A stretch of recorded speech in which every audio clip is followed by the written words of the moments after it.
This never should have happened. The shooting death of a beloved pastor and prominent leader in Memphis left plenty of people stunned. This is a huge loss to the church, to the family, to the friends of this pastor. At the same time, you guys know I'm going to completely keep it 100. Let's talk about it.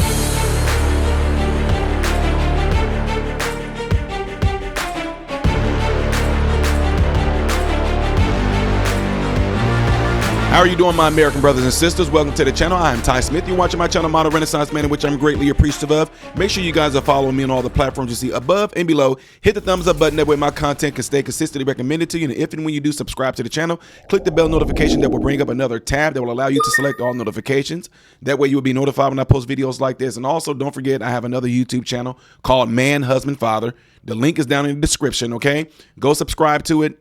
And I'll let you guys know when I launch the pilot episode. Again, the channel is called Man, Husband, Father. You can type it in YouTube or you can just go to the link in the description, okay? Thank you guys very much. So, ladies and gentlemen, first of all, let me get a huge shout out to my Tennessean families down there in Memphis, the Joneses, the Smiths, the D-Berries, the Partees, the Macklins, and the Jarretts. Appreciate you guys all kind of sending me this story right here because they all know that I do ministerial type work as an evangelist, and they want to bring this to my attention. So, guys, this tragic story hit Memphis when a beloved pastor lost his life. And the first thing people want to do is, oh, my God, I can't believe, how is a pastor shot? How is this done? If you have not heard the story, you're getting ready to hear it now. And I'm telling you right now, it may be disturbing to some of you. Nothing graphic is going to be shown, but it still may be disturbing to you for the reasons I'm getting ready to show you. And I don't want to give it away. Without further ado, check it out. At 5 on your news leader, the shooting death of a beloved pastor and prominent leader in Memphis left plenty of people stunned, many asking, why would anyone kill Pastor Ricky Floyd? Well, tonight, only on News Channel 3, video showing a portion of what happened the night Pastor Floyd was shot to death. Good evening and thank you for joining us. I'm Greg Hurst. Hi, I'm Stephanie Skurlock. WREG has viewed the video provided to us by the attorneys of the woman charged with shooting Floyd. We have carefully considered the weight of what's shown and the sensitivity to all involved in this tragedy. But we also believe it's an important part of the story and one you deserve to see.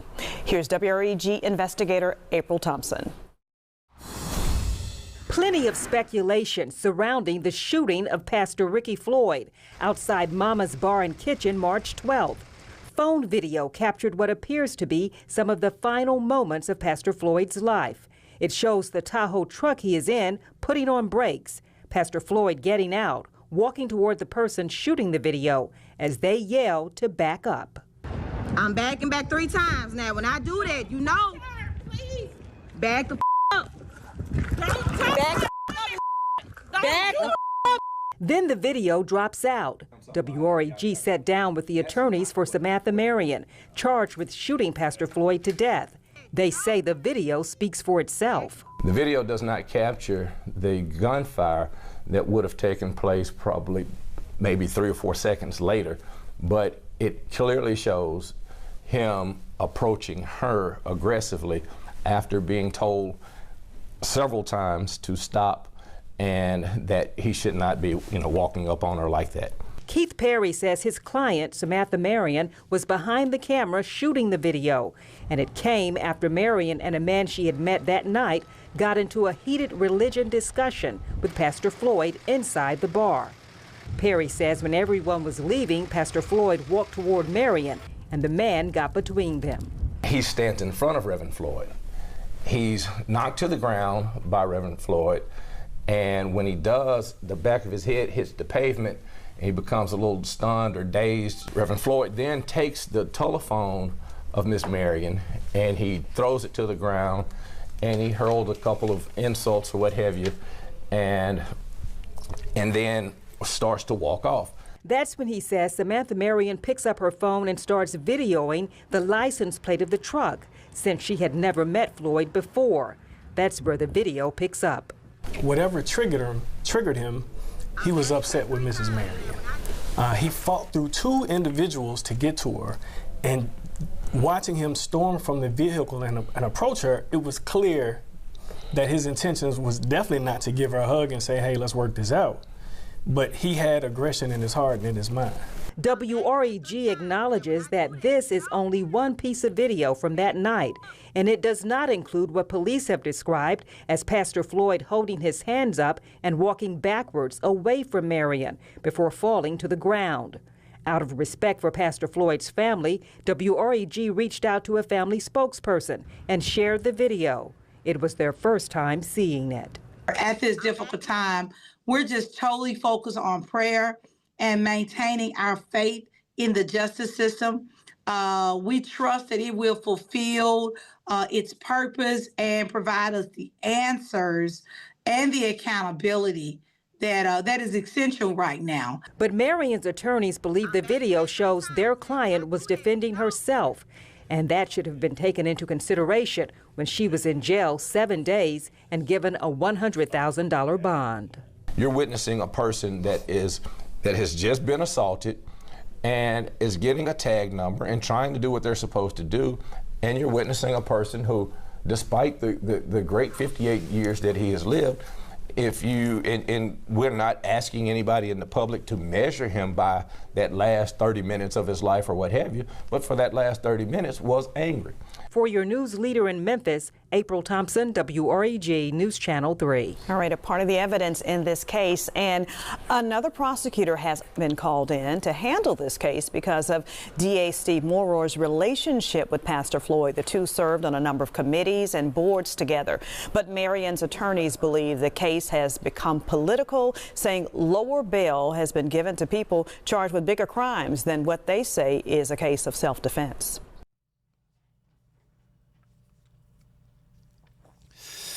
Yeah. You guys all saw that with your own eyes, right? You saw that with your own eyes, just like we saw baton beating Boeykens hit that girl upside the head. We all saw this with our own eyes. Whether or not there's a bunch of he said, she said before all this stuff happened, the pastor stopped his vehicle, got out of his vehicle. Y'all saw what happened. Me looking at this right now would 100% say that was complete self-defense.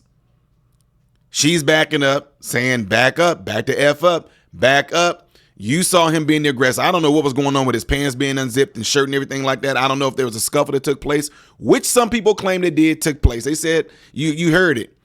A scuffle took place already. This would have been and should have been 100% preventable. Now, let me tell y'all something, folks, as ministers. I don't want people to think that people that are ministers or even people you heard about in the past are not human. People can snap. People can have emotional outbreaks. People can get pissed off. Everybody can do it. No one is not susceptible to snapping, getting mad, losing your cool. Okay? Yet at the same time, what will happen here? Folks will instantly look at the woman as being some sort of adversary. She will probably catch all type of hate. Look what the devil did to the pastor. The devil, if that wasn't, no, guys, y'all saw that clear as day. That man looked like he was completely pissed off. She was saying back up, back up. You know what it means? When I'm backing up 3 times, you know what that means? He kept coming. You saw him being the aggressor. They said seconds later, he was shot. You seen the police report that said he had his hands up and backed away and then he dropped. That's what they say. So I don't know if that was a thing where he was already shot, and when he was shot, he was like, okay, and he was backing up. He hit the ground. We don't know. I don't have the full video to it. Some of my family down there in Tennessee were telling me that they are able to obtain it. But if they do, I still wouldn't be able to show it to you guys because I'm not about to get my channel flagged. But here's the thing, ladies and gentlemen. We can say as a minister, as a pastor, he should have known better. We can say as a minister, as a pastor, he never should have been at a bar. All those things are going to come up, right? Which will leave your brain to speculate all sorts of things. When you think about bar, what do you think about? I mean, I get it. I completely understand it. They got in a scuffle over religion. Emotions got heightened. Things went the wrong way. But one thing I'm not going to sit here and do and lie and say that woman was in the wrong for defending herself from the pastor. That you saw the videos yourself. Based off of that right there, that looked like self-defense. Now, what's going to happen with this? Is this going to be the same case like they did with Baton Head beating Boeykens with the baton, where now the aggressor is the victim? To me, this may end up being a clear-cut case. The church, them are going to have to just deal with this. They know him. They can look at this and say, this was not him. We know that he lost his cool. Is the truth going to be told is what I want to know. There is no way you're going to be able to justify him stopping his vehicle, getting out, being the aggressor, being warned, being told to back up. Just be real with your congregation. Just say the pastor lost his cool, and that's just to show everybody it can happen to any of us. Any of us can lose our cool. He was not in the right for what he did. Yes, we lost him. We loved him. He was a staple, but at the same time, he was human. We are so sorry it happened this way. We wish it could have been a better outcome, ladies and gentlemen, but this just to show you all of us are human, and any of us can do the same exact thing that he did. I don't know what was said. I don't know what was done to make him get to that point to where there was no point of no return, but we saw it happen. Be straight up with your congregation. Don't lie. Anyway, folks, I just want to bring it to your attention. I want to know what you guys' thoughts on it. If you got more information on this family, y'all been emailing me and texting me. If y'all got more information on this as of today, Saturday, March the 22nd, if there's more footage, y'all want to send me, go right ahead. We'll go from there. But ladies and gentlemen, I do want to know what you guys' thoughts on this. And on the other side, let's see what people try to make out of this. If there's going to be any type of activism that's going to be going on, okay? Leave it in the comments below after this video. And don't forget, folks, to do what you see in the animation right there. That will greatly help my channel, okay? Make sure you do that. If you want to see the next video that I will be doing in chronological order, it's going to be up there. You already know what's here. I am Ty Smith, Model Renaissance Man, hoping and praying that every last one of you guys have food, shelter, and clothing. Most of all, praying every last one of you guys in great health mentally, physically, emotionally, spiritually. God bless you all through Jesus.